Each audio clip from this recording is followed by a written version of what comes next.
Who is governing your personal life? Any answers?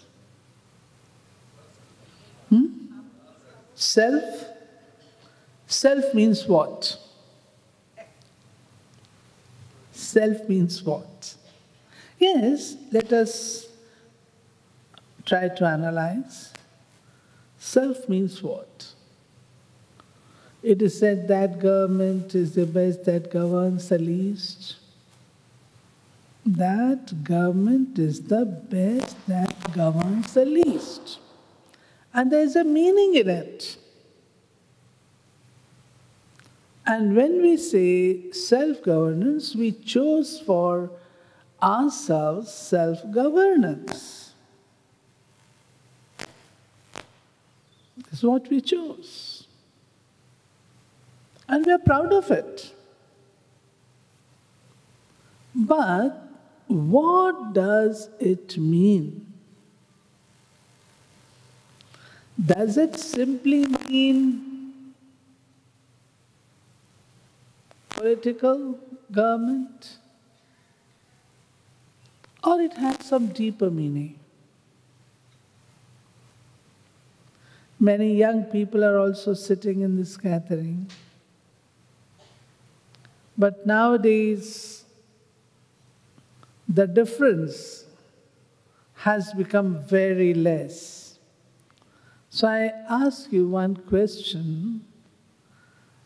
Who is governing our lives the most?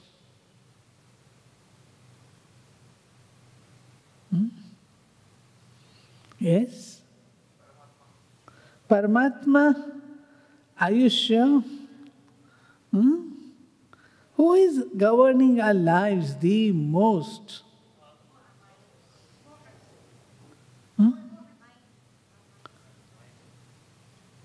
Mind.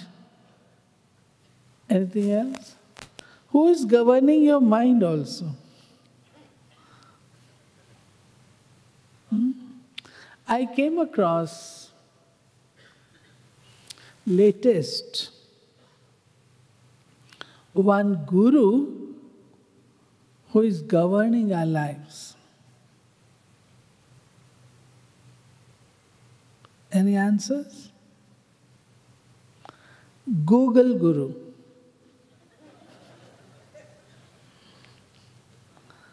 Anything? Google. Anything? Google. I'm not against technology, but I do respect the basic human specialities. By depending on Google for everything, we have stopped making use of our minds. In mathematics, children are becoming poorer. You ask them, division, multiplication, these things, immediately they take out their calculators, immediately they take out their mobiles. So everything has to be seen. When today I share with you thoughts on governance, I will not be subscribing only to the system set by the government, not at all. But there are various other things that we need to look after. You said self-governance. Who is this self? Who is this self? We call ourselves human beings. But in practical, are we really behaving like human beings? Or there is something else called human doing. human doing. I relate myself with others. I make my friends on the basis of the position, the status, the education that a person has. Human doing. First thing that when we meet each other, what do we ask? What do you do?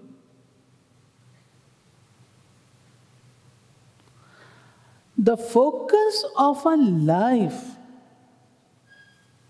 has shifted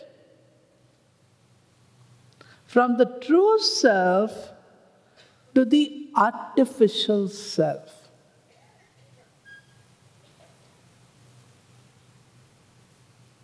You will recall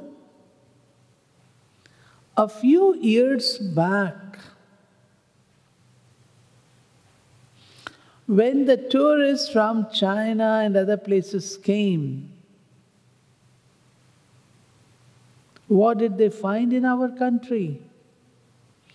People are living happily, joyfully, cheerfully, simple living, very prosperous, and no one locks the houses. This is what he saw, Megasthenes. That was also our culture. Who was governing? Who was governing? We were being governed by those beautiful core qualities which we count nowadays.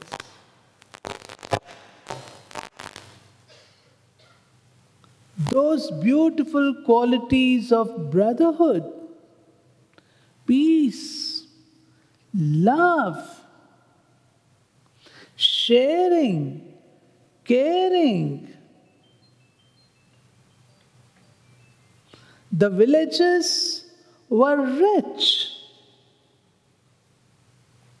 Why they were rich? Because there was the feeling of ownership. Anything that is there in the village is ours.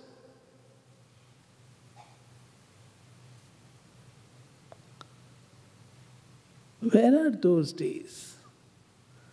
Yes, over the years, we have become more scientific, more technology. All these things are there. Knowledge, information, fine. But these things, they never asked us to give up those good qualities. Peter Drucker, the latest management guru, he said, if you collect all the books of the world and you burn them, they will produce much heat and less light.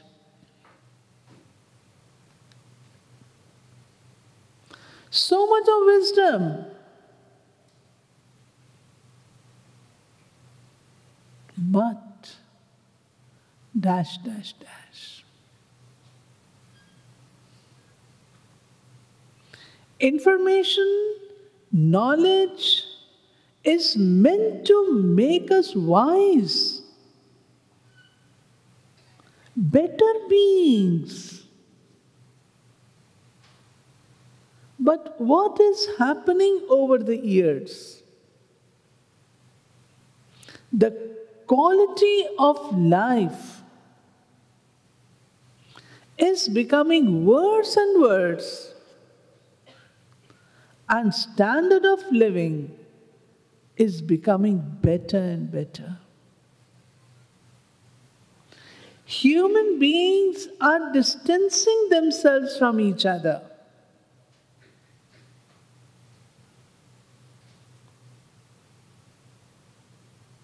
The reason,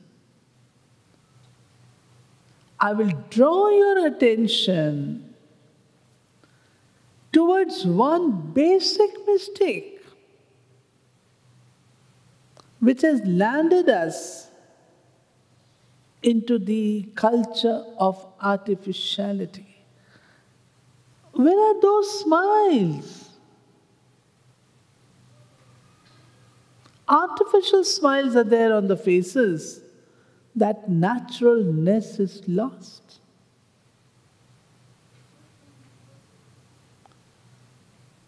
When I asked you the question about the self, what is this self? Who am I? We want happiness in our lives. We want peace in our lives. Anything that a person does, for what? For happiness. Where will you keep this happiness? It seems. The other day I was sharing this somewhere else also. In Canada, some students were doing research in a science lab, and a layperson went and asked them, "What are you doing?" And children said, "We are trying to make such a liquid in which everything will dissolve." And layperson, out of his common sense, asked them, "But tell me, children, where will you keep that liquid? Because in whatever thing you will keep, that thing will dissolve. Where will you keep it?" Same thing. Supposing God appears here. Let us imagine for a minute, God appears here and He tells us, "I am here to give you happiness." Where will you keep it? Tell me. Where will you keep it? Heart? If I die, heart will also die. Heart will also go. Happiness is not tangible, isn't it? Non-material. It can be kept in non-material thing only. What is that non-material thing?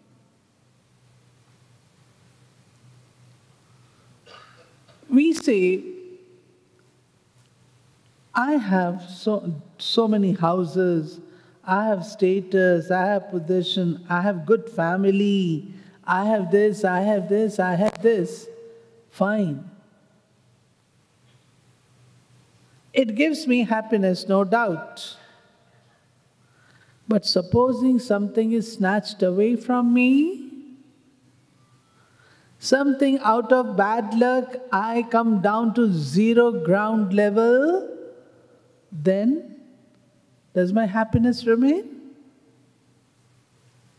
Does it remain? No.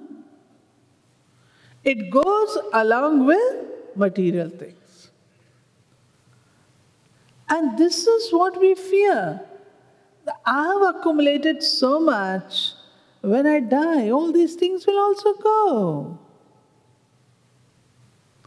This is the fallacious thinking that we have nurtured over the years. Happiness is something else. This body is mortal. But who is giving life to this body?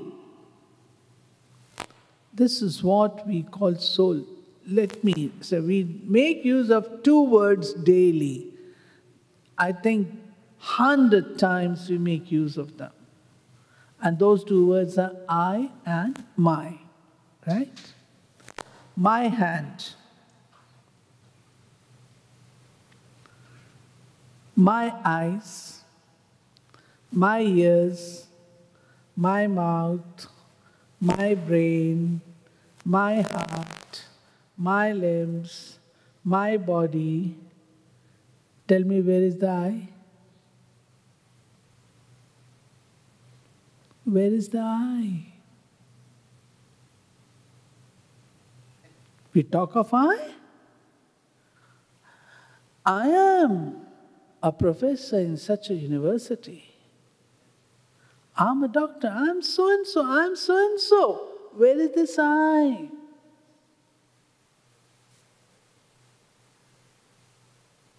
This I is the self.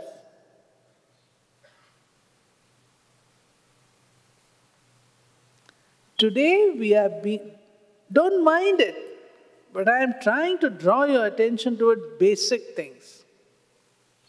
Today we are being governed by our senses.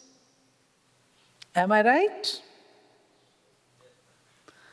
By my relatives and the people around me. I have their influences, I have their addiction, leanings, all those things, my ideas. Further on, I'm being governed by my likes and dislikes. Still deep down at the subtle level,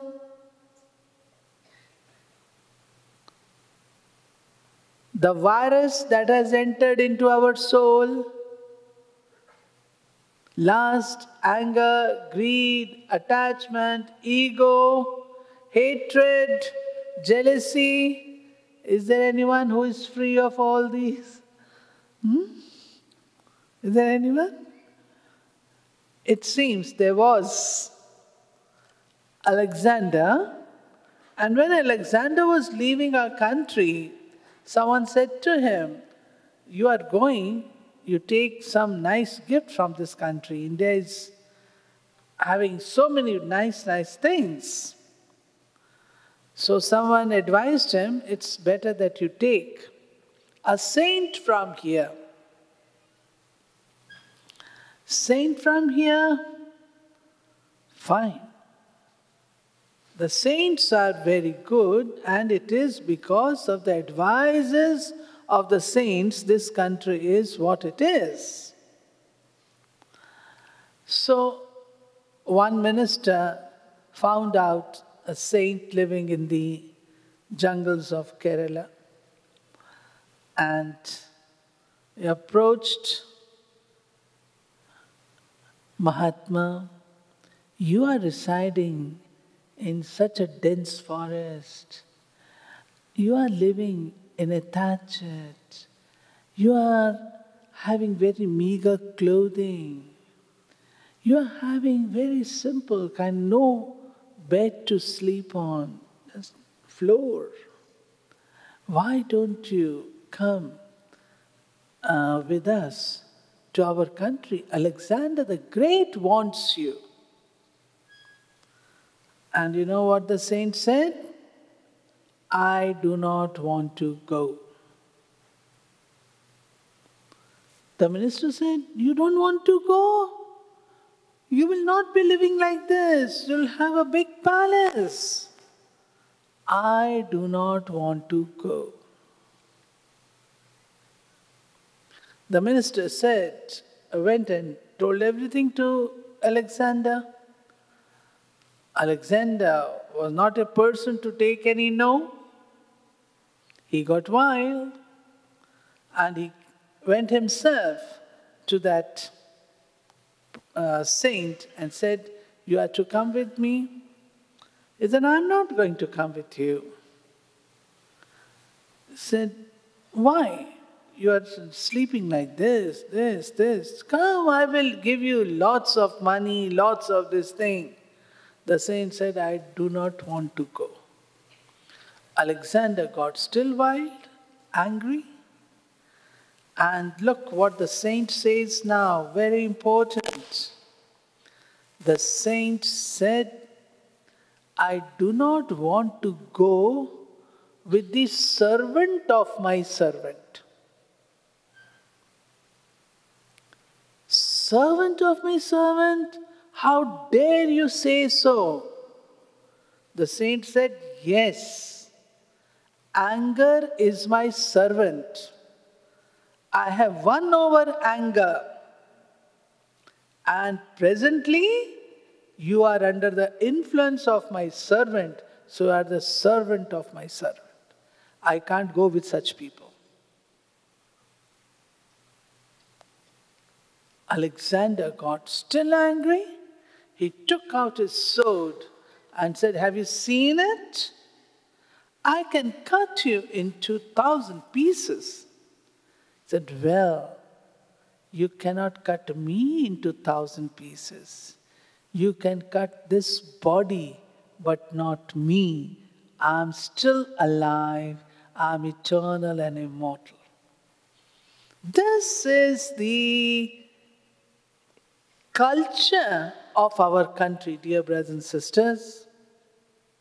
Where have we lost it? When I consider myself to be a soul, I am the master of my senses. There was a speaker from our country. We used to meet him regularly in the parliament. You know what happens. Once I asked him the question, how do you control such people? The members of parliament, you know what they do in the parliament house, in the Lok Sabha. And I said, how do you control them? He gave very nice answer. He said, sister, I don't control them. I control myself. When I control myself, I am able to control them. Similarly, if I am able to govern myself, I'll be able to govern others. Presently, I am not able to govern myself. Don't mind, but it is a reality. And I would request you to give it a thought. We are under the influence of all these vices.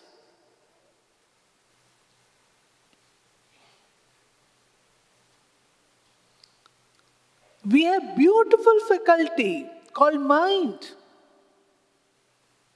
which has been able to create all the beautiful things around us. What is our complaint? Sister, I can't concentrate. Sister, there are so many waste thoughts. Sister, there's so much negativity.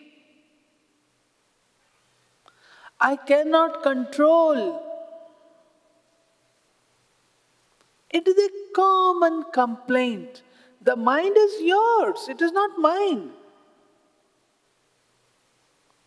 You have full authority over your mind. And mind does not listen to you.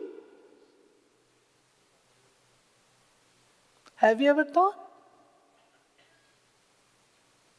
The seed is within us. If that seed can be set right, all other rules of good governance can be implemented.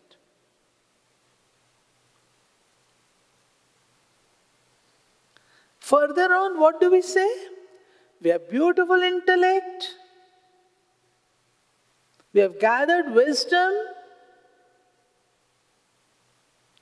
I know I must not do it. I know pretty well I must not do it. But I do it.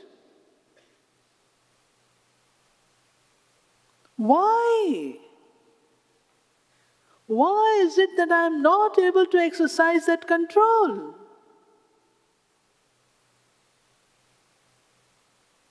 I did not want to do it, I did it.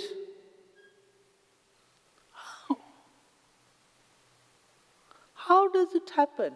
Without your consent, without your permission. Things are happening with you.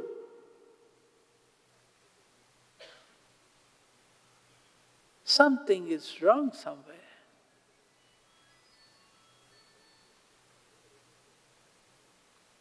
Something goes wrong, and we keep thinking.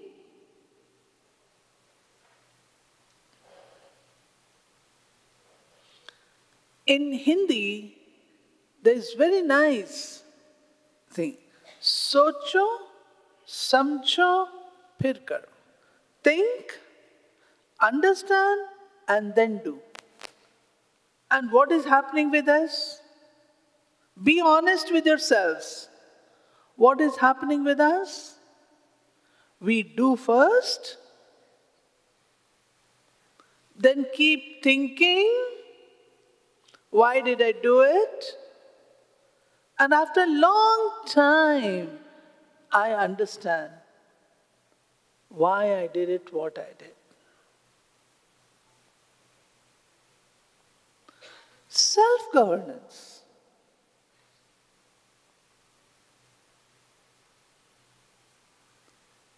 Today, this virus is ruling over us. This virus is governing us. And all the cases in the court, if you analyze them qualitatively, you will find their roots are in one or the other vice. You take up any case.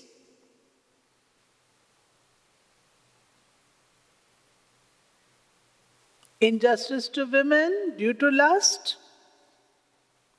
anger, violence, wars, violent fights, nepotism, what not? What not? All the cases in the court, they have their genesis in these 5 vices. I can make laws. I can make laws. But who is to implement them? Me.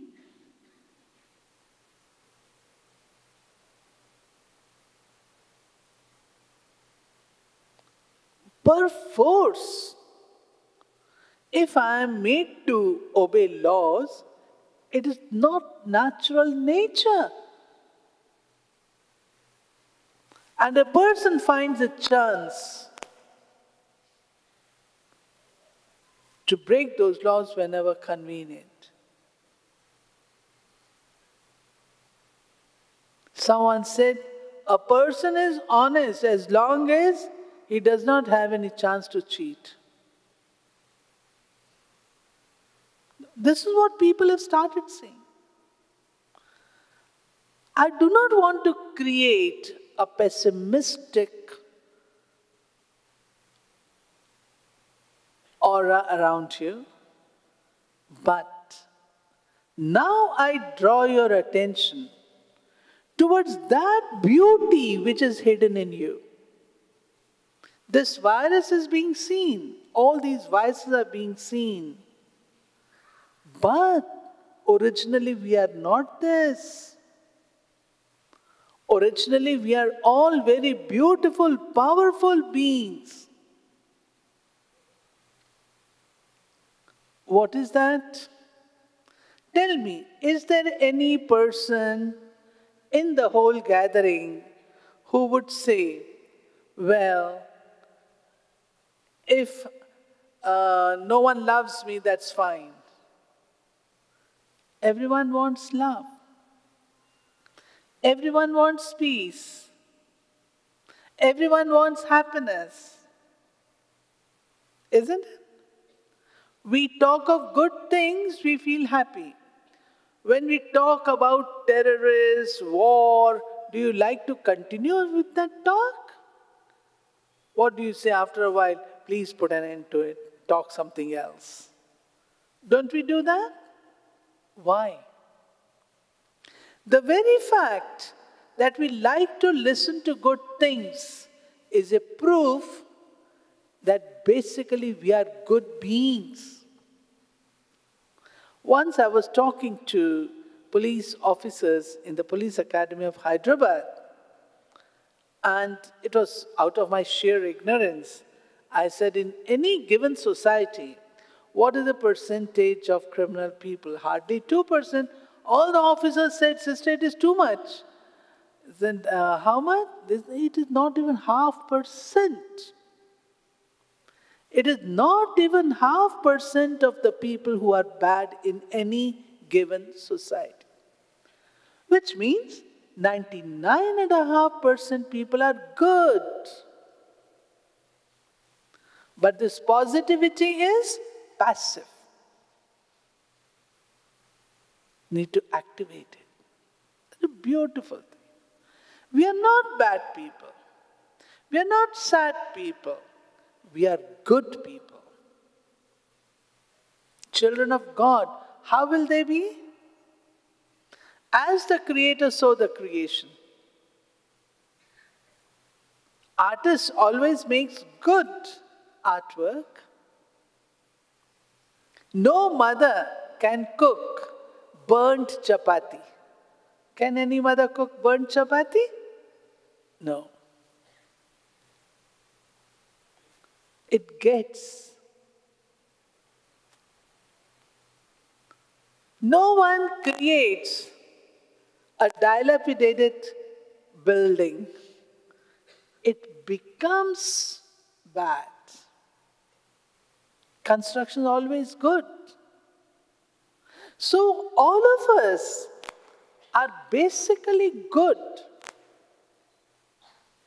But we are not making use of this goodness in our practical life.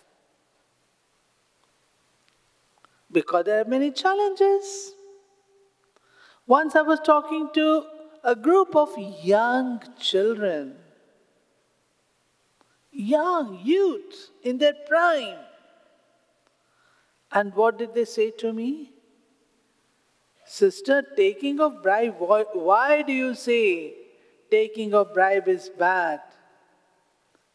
It is Suvidha Shulk. Suvidha Shulk, you know? It's a kind of fees that I give to the person who is doing my work. I was surprised. What has happened to our moral standards?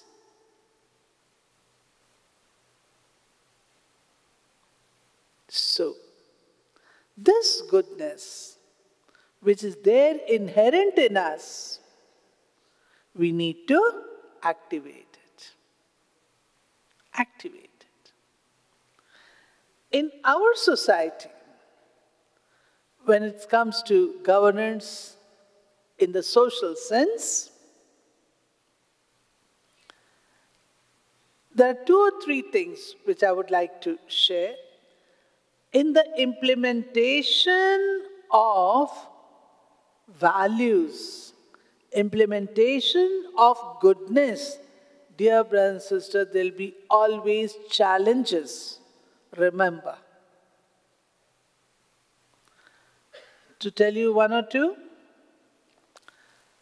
there are many people who come to our headquarters, Mount Abu, and we tell them, look, here you have had such a nice experience and you have taken a decision that you will not do this thing negative.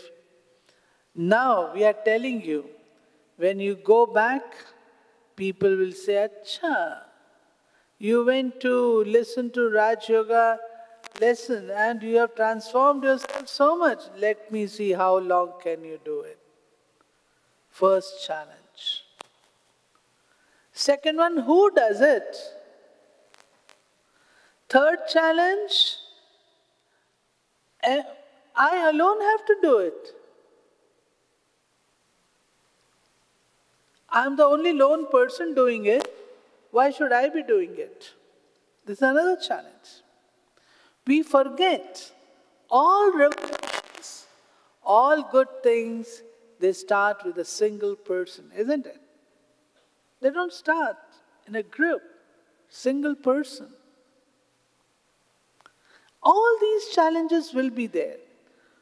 I mean, nowadays it is Kali Yuga, everyone is doing things. Why do you want to be very good, big saint? Move as the society is moving. Another challenge. But if I am to implement, I am to implement. Today I will come across challenges, but tomorrow, after a few days, people will start following me.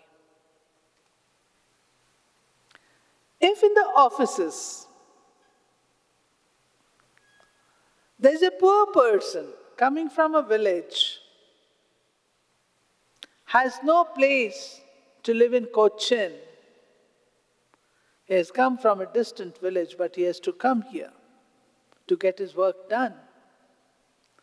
And the officers, administrators say, well, your work cannot be done today. You will have to come tomorrow again. Do we ever think where that poor guy will go? Where will he eat? Where will he sleep? He has no relatives, no one here. What will he do? We never think about it. And I feel, and I am of that opinion, if I can do the work of someone within the framework of rules, why not do it? Why not do it? Do it. It earns you blessings. And nothing can match blessings. At the time of death, when the doctor says, well, nothing can now save you, pray to God. If you pour millions of dollars on me, I will not be saved. Yes, one possibility. The blessings that I have earned throughout my life, probably they can come to my rescue. Nothing can match blessings.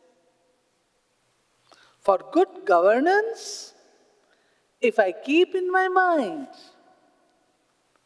that I have to earn blessings from the people, this will give you so much of peace of mind, so much of contentment, so much of satisfaction. We talk about integrity, honesty. Why should we be talking about these things? This is my natural nature.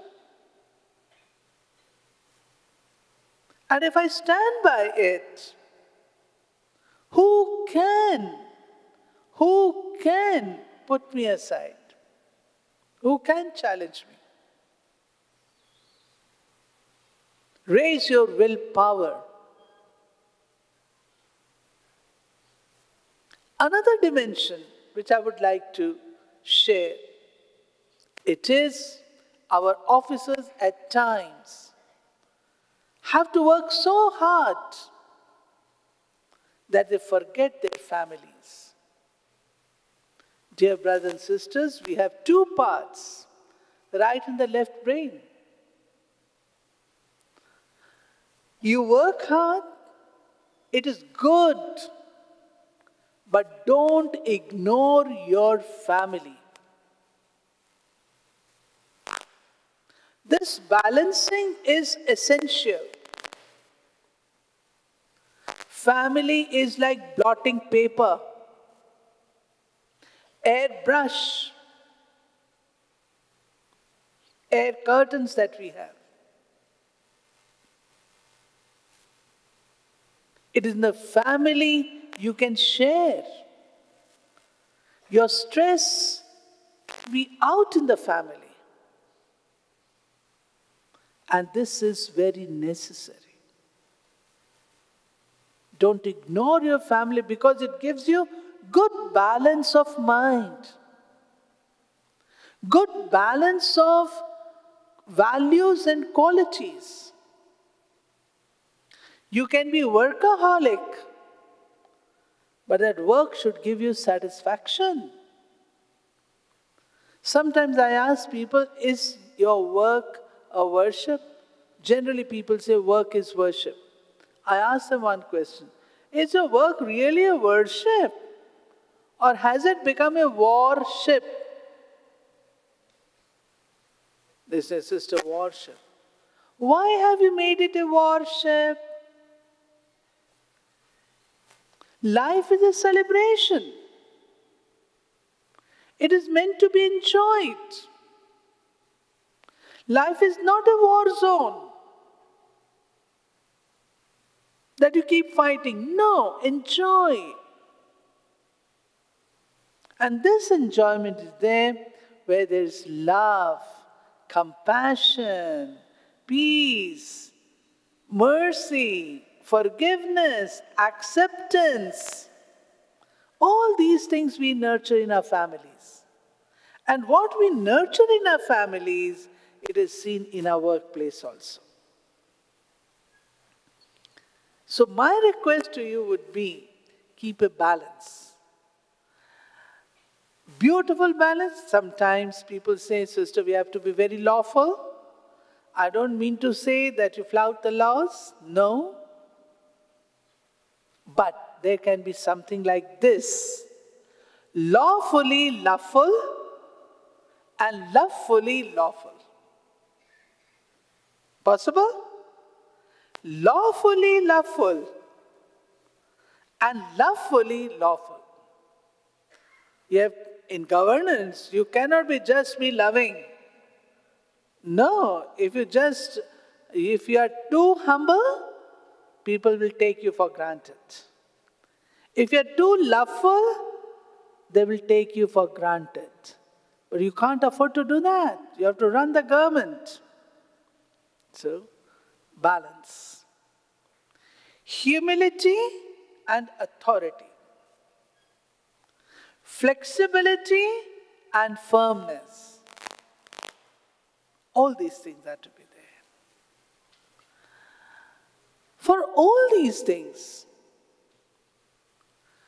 I would suggest to you what is called traffic control of thoughts for good governance. What is the traffic control of thoughts? Throughout the day, there are thousands of thoughts arising in our minds. Good, bad, indifferent, and so on.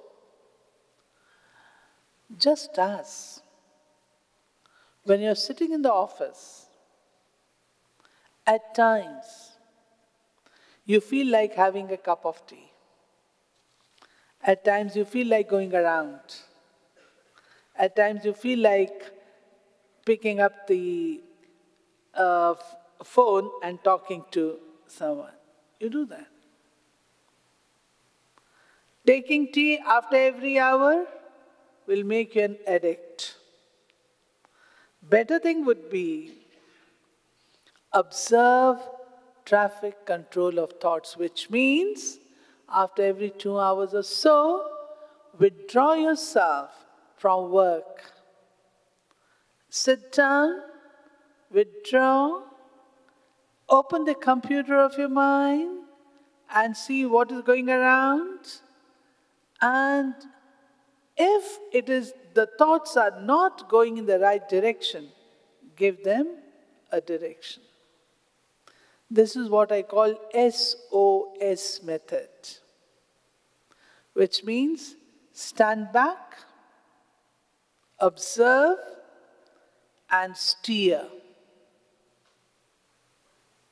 Stand back, observe, and steer. We are the children of the One who is full of all virtues, all good qualities. We are His children. It is said, God made man in His own image. He has given us all those qualities that He has. Let us recognize them, value them, internalize them, and then implement them. Okay? Possible? And for all this, we teach meditation, Rajayoga meditation.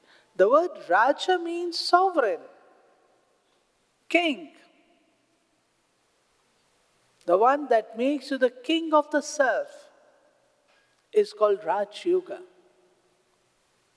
I will not get into the details of it, but by and by, it will give you mastery over your senses, mastery over your thoughts, and mastery over the situations that you deal with. Okay? So I end with a note on humor.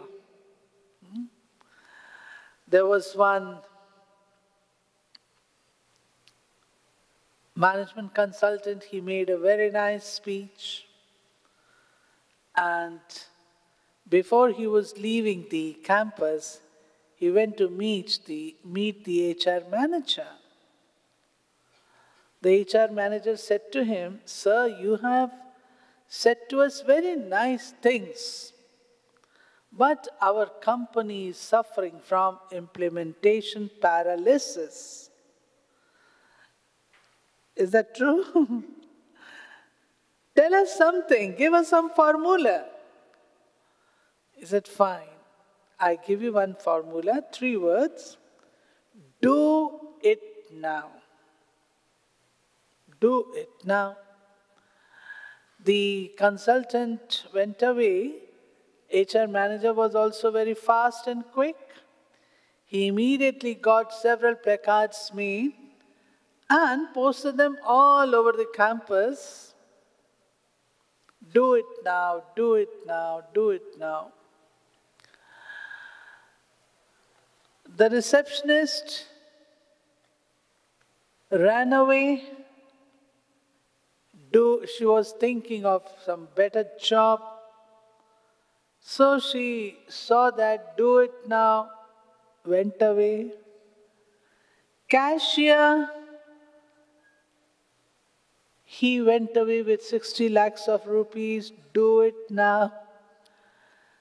The union decided to go on strike, do it now. After some time, the consultant returned and the manager was having very long face. He said, what went wrong? Sir, ask me not. This is what has happened. So Brahma Kumari sisters say to you, do right things right now. Okay?